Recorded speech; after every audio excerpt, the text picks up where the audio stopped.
स्वागत है आपका यस न्यूज़ कर्नाटक एक्सप्रेस में। मैं आपके साथ सुफियान हूँ। आइए आज की खबर पर नजर डालते हैं। ಏನು ಮಹಿಳಾ ಮೀಸಲಾತಿ ಬಗ್ಗೆ ಕೇಂದ್ರ ಸರ್ಕಾರ ನಿರ್ಧಾರ ತಗೊಳ್ಳುವಲ್ಲಿ ವಿಫಲವಾಗಿದ್ದು ನಮ್ಮೆಲ್ಲರಿಗೂ ಹೆಣ್ಮಕ್ಕಳಿಗೂ ವಿಶೇಷವಾಗಿ ಎಲ್ಲ ಮುಂಚೂಣಿಯಲ್ಲಿರುವಂತಹ ನಮ್ಮ ಹೆಣ್ಮಕ್ಕಳಿಗೆ ಮತ್ತು OBC ವರ್ಗದವ್ರಿಗೆ ಭಾಳ ಖುಷಿ ತರುವಂಥ ವಿಷಯ. ಯಾಕಪ್ಪ ಅಂದ್ರೆ ಏನು ಕೇಂದ್ರ ಸರ್ಕಾರ ದೃಢ ನಿರ್ಧಾರ ಒಂದು ಎಲೆಕ್ಷನ್ ಟೈಮ್ದಲ್ಲಿ ಯಾವಾಗಲೂ ನೋಡ್ತೀರಿ ಕೇಂದ್ರ ಸರ್ಕಾರದವರು ಮಾನ್ಯ ಪ್ರಧಾನಮಂತ್ರಿ ಮೋದಿಯವರು ಯಾವಾಗಲೂ ಕೂಡ ಒಂದು ಚುನಾವಣೆ ಸಂದರ್ಭದಲ್ಲಿ ಅವರು ಒಂದು ಸಡನ್ನಾಗಿ ನಿರ್ಧಾರ ತಗೋತಾರೆ. ಏನಪ್ಪ ಅಂದ್ರೆ ಮಹಿಳೆಯರನ್ನ ವೋಟ್ ಬ್ಯಾಂಕ್ ಮಾಡಬೇಕನ್ನೋ ಉದ್ದೇಶದಿಂದ ಅದು ಒಂದು ನಿರ್ಧಾರ ತಗೊಂಡ್ರು. ಬಟ್ ಆದರೆ ನಮ್ಮ ಏನು ದಕ್ಷಿಣ ಭಾರತದ ಸಂಸದರು ಭಾಳ ಪ್ರಜ್ಞಾವಂತರು ಇರೋದರಿಂದ ಎಲ್ಲರೂ ಕೂಡ ಒಂದು ಒಮ್ಮತದಿಂದ ಇದನ್ನು ಅವರು ವಿಫಲ ಮಾಡಲಿಕ್ಕೆ ಕಾರಣೀಭೂತರಾದರು. ಯಾಕಪ್ಪ ಅಂದ್ರೆ ಮಹಿಳಾ ಮೀಸಲಾತಿ ಈಗ ಆಲ್ರೆಡಿ 2023ಕ್ಕೆ ನಾವು ರೆಡಿ ಮಾಡಿಟ್ಟಿದ್ದೀವಿ. ರಾಜೀವ್ ಗಾಂಧಿಯವರು ಇದು ಒಂದು ನಮ್ಮ ಮಹಿಳಾ ಮೀಸಲಾತಿಗೆ ಅನುಕೂಲವಾಗಲಿ ಅಂತೇಳ್ಬಿಟ್ಟು ಅವಾಗಿಂದ ಕೂಡ ಅವರು ಎಲ್ಲ ರೀತಿಯಿಂದ ನಮಗೆ ಸಪೋರ್ಟ್ ಮಾಡಿದರು.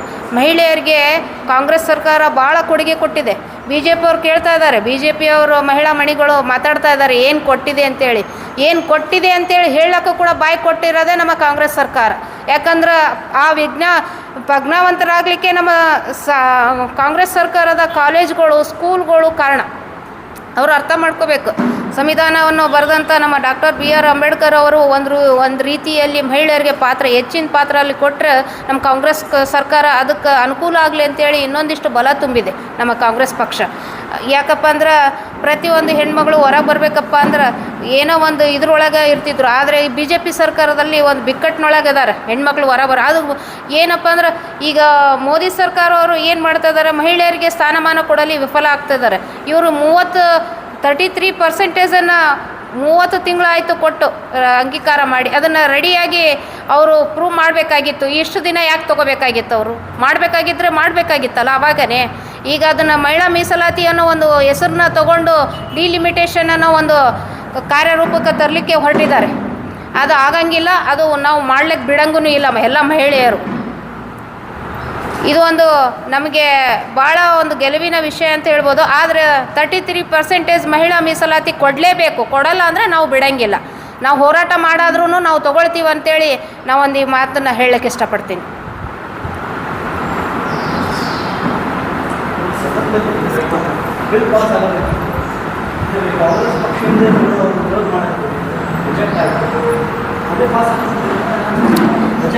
ಅವ್ರು ಮಹಿಳಾ ಮೀಸಲಾತಿ ಮಾಡ್ತಿದ್ರಪ್ಪ ಅಂದ್ರೆ ಓಕೆ, ಅದ್ರ ಜೊತೆ ಡಿಲಿಮಿಟೇಷನ್ ಯಾಕೆ ಮಾಡ್ತಾಯಿದ್ರು?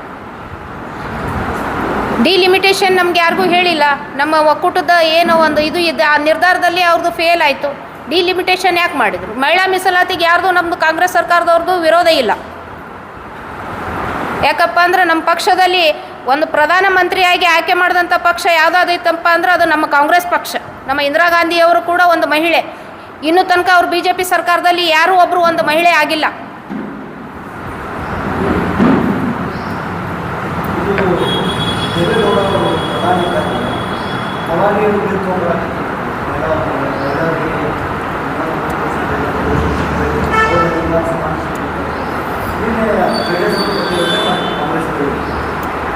ಇದಕ್ಕೆ ಮೇನ್ ರೂವಾರಿಗಳೇ ನಮ್ಮ ರಾಜೀವ್ ಗಾಂಧಿ ಅವರು. ಅವರ ಒಂದು ನೇತೃತ್ವದಲ್ಲಿ ಇದು ಒಂದು ಕಾನ್ಸೆಪ್ಟ್, ಮಹಿಳೆಯರಿಗೆ ಒಂದು ಅವಕಾಶ ಸಿಗಲಿ ಅಂತೇಳಿ ಅನ್ನೋ ಉದ್ದೇಶದಿಂದ ಇದನ್ನು ಸ್ಟಾರ್ಟ್ ಮಾಡಿದ್ದು ನಮ್ಮ ರಾಜೀವ್ ಗಾಂಧಿಯವರು ನಮ್ಮ ಪಕ್ಷದಿಂದ. ಆಮೇಲೆ ದೇವೇಗೌಡರು ಅದನ್ನು ತಮ್ಮ ಇದ್ರೊಳಗೆ ಮಾಡಿಕೊಂಡು ಮುಂದುವರಿಸ್ಬೇಕಂತ ತೀರ್ಮಾನ ಮಾಡಿದರು. ಮೋದಿಯವರು ಇದು ಡಿಲಿಮಿಟೇಷನ್ ಮಾಡ್ತಾ ಇರೋದಕ್ಕೆ ನಮ್ಮ ವಿರೋಧ. ಮಹಿಳಾ ಮೀಸಲಾತಿ ಮಾಡಬೇಕಾಗಿತ್ತು. 30 ತಿಂಗಳ ಹಿಂದೆಯೇ ಸೆಪ್ಟೆಂಬರ್ 2023 ಇದು ಒಂದು ಅಂಗೀಕಾರ ಆಗಿತ್ತು. ಯಾಕೆ ಮಸೂದೆಯನ್ನು ಹೊರಡಿಸಿಲ್ಲ ಇವರು? ಅವಾಗ ಮಾಡಬೇಕಾಗಿತ್ತು. ಮಹಿಳೆಯರ ಪರ ಅಲ್ಲ, ಮೋದಿಜಿ ಅವರಿಗೆ ಅವ್ರ ಮನೆಯಲ್ಲಿ ಅವ್ರ ಮಹಿಳೆಗೆ ಅವ್ರ ಹೆಂಡತಿಗೇ ಅವ್ರು ನ್ಯಾಯ ಕೊಡ್ಸೋಕತ್ತಿಲ್ಲ. ನಮ್ಮ ದೇಶದ ಹೆಣ್ಮಕ್ಳಿಗೆ ಯಾವ ರೀತಿ ನ್ಯಾಯ ಕೊಡಿಸ್ತಾರೆ? OBC ವರ್ಗದವ್ರಿಗೂ ಕೂಡ ಅನ್ಯಾಯ ಮಾಡ್ತಾ ಇದ್ದಾರೆ ಇವರು. ಅವ್ರ ಮನೆಯಲ್ಲಿ ಅವರಿಗೆ ಮಹಿಳೆಗೆ ಹೆಣ್ಮಗಳಿಗೆ ತಾವು ನ್ಯಾಯ ಕೊಡ್ಸೋಕ್ಕಾಗ್ತಾ ಇಲ್ಲ. ದೇಶದ ಹೆಣ್ಮಕ್ಳಿಗೆ ಏನು ನ್ಯಾಯ ಕೊಡಿಸ್ತಾ ಇದ್ದಾರೆ ಇವರು? ರಾಜಕಾರಣ ಮಾಡ್ತಾ ಇದ್ದಾರೆ ಮಹಿಳೆಯರನ್ನ ಇಟ್ಕೊಂಡು. ಇವರು ಮಹಿಳಾ ಪರವಾಗಿ ಇರುವಂಥ BJP ಸರ್ಕಾರ ಅಲ್ಲ, ಕಾಂಗ್ರೆಸ್ ಪರವಾಗಿ ಇರುವಂಥದ್ದು ಏನಾದರೂ ಇತ್ತಪ್ಪ ಅಂದರೆ ಮಹಿಳೆಯರ ಪರವಾಗಿ ಇರುವಂಥದ್ದು ಕಾಂಗ್ರೆಸ್ ಸರ್ಕಾರ. ಮಹಿಳೆಯರಿಗೆ ಸ್ಪಂದನೆ ಮಾಡುವಂಥದ್ದು ಕಾಂಗ್ರೆಸ್ ಸರ್ಕಾರ. BJP ಸರ್ಕಾರ ಬರೀ ಮಹಿಳೆಯರನ್ನ ಇಟ್ಕೊಂಡು ರಾಜಕೀಯದಿಂದ ಇದನ್ನು ಮಾಡ್ತಾ ಇದ್ದಾರೆ. ಎಷ್ಟು ಜನ ಹೇಳ್ತಾ ಇದ್ದಾರೆ, ಎಷ್ಟು ಉತ್ತರ ಪ್ರದೇಶದಲ್ಲಿ ಎಷ್ಟು ಜನ ಅತ್ಯಾಚಾರಿಗಳು ಇದ್ದಾರೆ, ಮಹಿಳೆಯರ ಪರವಾಗಿ ಮಹಿಳೆಯರಿಗೆ ಎಷ್ಟು ಅತ್ಯಾಚಾರಿಗಳನ್ನ ಮಾಡಿದ್ದಾರೆ ಅವರು. ಇವರು ಮಹಿಳೆಯರ ಪರವಾಗಿದ್ದಾರಾ? ಯಾವ ನೈತಿಕತೆಯಿಂದ ಇವರು ಹೇಳ್ತಾ ಇದ್ದಾರೆ ನಾವು ಮಹಿಳೆಯರ ಪರವಾಗಿದ್ದೀವಿ ಅಂತೇಳಿ?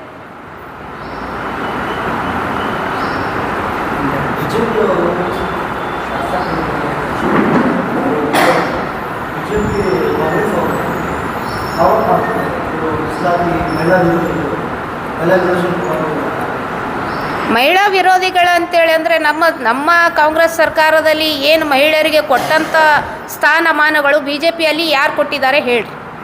BJP ಅವರು ಉತ್ತರ ಕೊಡ್ಬೇಕು ನಮಗೆ. ಯಾರಿದ್ದಾರೆ? ಇವತ್ತೇನಾದರೂ ನೋಡ್ತಿದ್ದೀವಪ್ಪ ಅಂದರೆ ಅದು ನಮ್ಮ ಕಾಂಗ್ರೆಸ್ ಸರ್ಕಾರದಿಂದನೇ ಮಹಿಳೆಯರಿಗೆ ಸ್ಥಾನಮಾನ ಸಿಕ್ಕಿರುವಂಥದ್ದು. 33% ಮಹಿಳಾ ಮೀಸಲಾತಿಗೆ ಅಂಗೀಕಾರ ನಮ್ಮ ಕಾಂಗ್ರೆಸ್ ಸರ್ಕಾರ ಕೂಡ ಒಪ್ಪಿಗೆ ಕೊಟ್ಟಿದೆ. ಡಿಲಿಮಿಟೇಷನ್ ಇವ್ರು ಯಾಕೆ ಮಾಡ್ತಾ ಇದ್ದಾರೆ?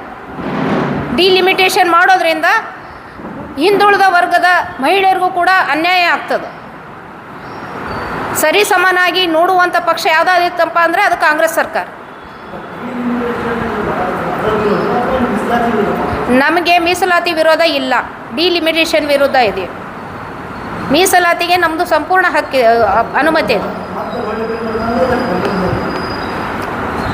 ಇದು ನಾವು ಮಹಿಳಾ ಮೀಸಲಾತಿಗೆ ಏನು ಅದು ಬಿಲ್ ಪಾಸ್ ಮಾಡ್ತಾರೆ ಅದಕ್ಕೆ ನಮ್ಮದು ಅನುಮತಿ ಇದೆ. ಡಿಲಿಮಿಟೇಷನ್ಗೆ ನಮ್ಮದು ಅನುಮತಿ ಇಲ್ಲ. ಅದೇ ಏನು ಇವ್ರು ಹೇಳ್ತಾ ಇದ್ದಾರೆ, ತಾವು ಮಾಡಿ ಇದ್ದಂಗೆ ಹೇಳಿದರೆ ಎದ್ದು ಬಂದು ಎದಿಗೆ ಹೋದ್ರಂತೆ, ಆ ಥರ ಆಗಿಬಿಟ್ಟಿದೆ ನಮಗೆ. ಸತ್ಯನ ಮಾತಾಡೋಕ್ಕೇನೋ ಅವರಿಗೆ, ಯಾಕಂದರೆ ಅವರು ಸುಳ್ಳುಗಳನ್ನ ಹೇಳ್ಕೋತಾ ಬಂದವ್ರಿಗೆ ಸತ್ಯ ಕರಗಿಸ್ಕೊಳ್ಳೋದು ಭಾಳ ಕಷ್ಟ ಆಗ್ಲಕ್ಕತ್ತದ. ನಮಗೆ ಬಂದರೆ ಮಹಿಳೆಯರಿಗೆ ಎಲ್ಲ ರೀತಿಯಿಂದನೂ ಅನುಕೂಲ ಆಗ್ತಿತ್ತು. ಇವರು ಡಿಲಿಮಿಟೇಷನ್ ಮಾಡೋದ್ರಿಂದ ಹಿಂದುಳಿದ ವರ್ಗಗಳ ಹೆಣ್ಮಕ್ಳಿಗೆ ಭಾಳ ಲಾಸ್ ಆಗುತ್ತೆ. ಯಾಕಪ್ಪ ಅಂದರೆ ರಾಜಕಾರಣದಲ್ಲಿ ಅವರು ಮುಂದೆ ಬರ್ಲಿಕ್ಕಾಗಲ್ಲ. ಯಾವುದೇ ಒಂದು ಡಿಪಾರ್ಟ್ಮೆಂಟಲ್ಲಿ ಕೂಡ ಅವರು ಮುಂದೆ ಹೋಗ್ಲಿಕ್ಕೆ ಸಾಧ್ಯ ಇಲ್ಲ. ಅದಕ್ಕೋಸ್ಕರನೇ ನಮಗೆ ಡಿಲಿಮಿಟೇಷನ್ ವಿರುದ್ಧ ಮಹಿಳಾ ಮೀಸಲಾತಿಯಾಗಿ ನಾವು ಪರವಾಗಿದ್ದೀವಿ.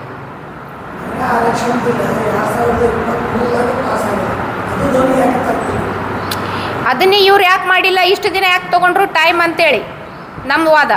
30 ತಿಂಗಳಾಯಿತು ಪಾಸ್ ಮಾಡಿ, ಈಗ ಯಾಕೆ ಮಾಡೋಕತ್ತಿಲ್ಲ ಅದನ್ನು ಅನುಮತಿ, ಯಾಕೆ ಇವರು ಅಂಗೀಕಾರ ಮಾಡಿಲ್ಲ ಅಂತ ನಮ್ಮ ವಾದ. ಈಗ ಮಾಡ್ತಾ ಇದ್ದೀರಾ, ಮಾಡಿದ್ದು ಅದು ಮಹಿಳಾ ಮೀಸಲಾತಿನೇ ಮಾಡಬೇಕಾಗಿತ್ತು. ಡಿಲಿಮಿಟೇಷನ್ ಯಾಕೆ ತೊಗೊಂಡ್ರಿ? ಡಿಲಿಮಿಟೇಷನ್ ಕೇಳೋಕ್ಕೆ ನಮಗೆ ಈಗ ಏನು ಇದ್ದಿದ್ದಿಲ್ಲ. ಅದು ಎಲೆಕ್ಷನ್ ಟೈಮ್ನಲ್ಲೇ ನೀವು ಅಂದರೆ ಎಲೆಕ್ಷನ್ಗೋಸ್ಕರ ಮಹಿಳೆಯರನ್ನ ಯೂಸ್ ಮಾಡ್ಕೊಂಡಿದ್ದಾರೆ ನಮ್ಮ ವಾದ.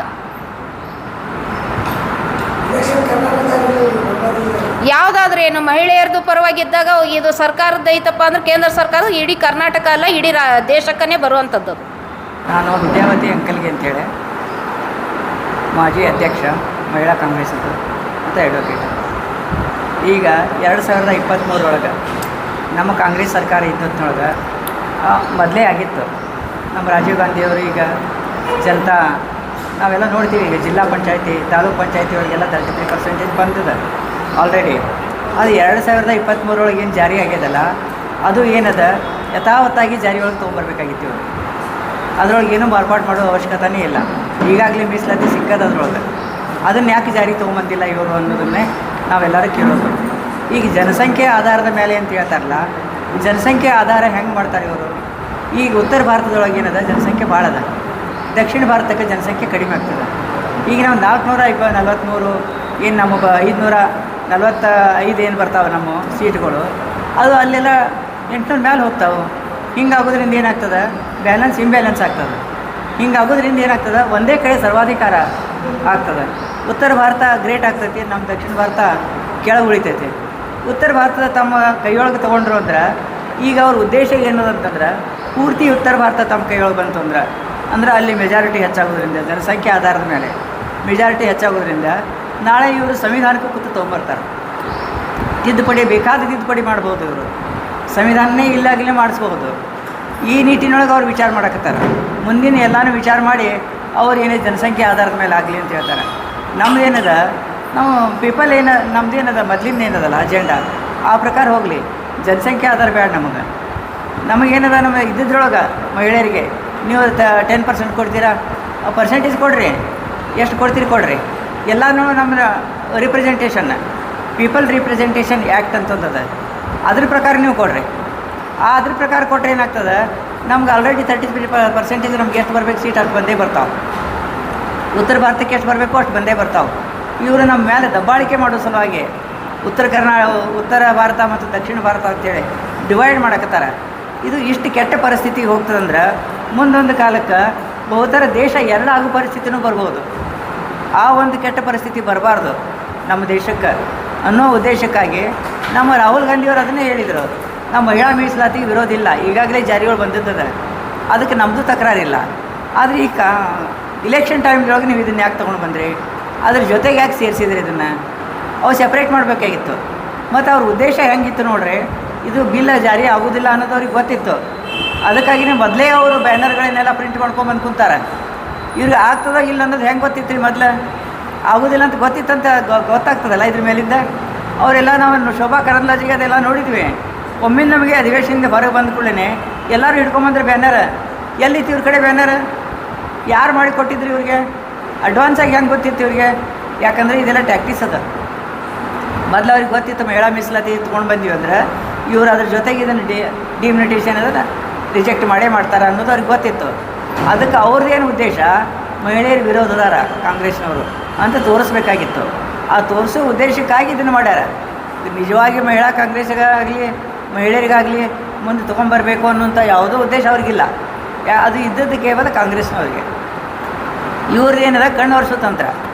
ಹೇಳಿದ್ರಲ್ಲ ಇವರು ಮಹಿಳೆಯರಿಗೆ ಅವರು ಪ್ರಾತಿನಿಧ್ಯ ಕೊಡ್ತಿದ್ರು ಅಂದ್ರೆ ತಮ್ಮ ಹೆಂಡ್ತಿಗೆ ಮೊದಲು ಕೊಡ್ರಿ, ಹೆಂಡ್ತಿ ಅಂತ ಒಪ್ಕೊಡ್ರಿ. ಆಕೆಗೆ ನೀವು ಮೊದಲು ಎಲ್ಲಿದ್ದಾಳಕ್ಕೆ ಹೆಂಡ್ತಿ ಅನ್ನೋದೇ ಪತ್ತೆ ಇಲ್ಲ. ಅದು ನೀವು ಮಹಿಳೆಯರಿಗೆ ಏನು ಪ್ರಾತಿನಿಧ್ಯ ಕೊಡ್ತಾರೆ ರೀ, ಯಾವ ಮಹಿಳೆಯರಿಗೆ ಏನು ಪ್ರಾತಿನಿಧ್ಯ ಕೊಡ್ತಾರೆ ಇವರು, ನಮ್ಮ ಮಹಿಳಾ ವಿರೋಧಿ ಇದ್ದಾರ ಅಂತ ಹೇಳ್ತಾರೆ.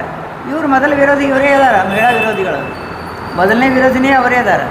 ಮಹಿಳಾ ವಿರೋಧಿ ಕಾಂಗ್ರೆಸ್ ಎಂದೂ ಇಲ್ಲ, ಇದ್ದಿದ್ದೂ ಇಲ್ಲ.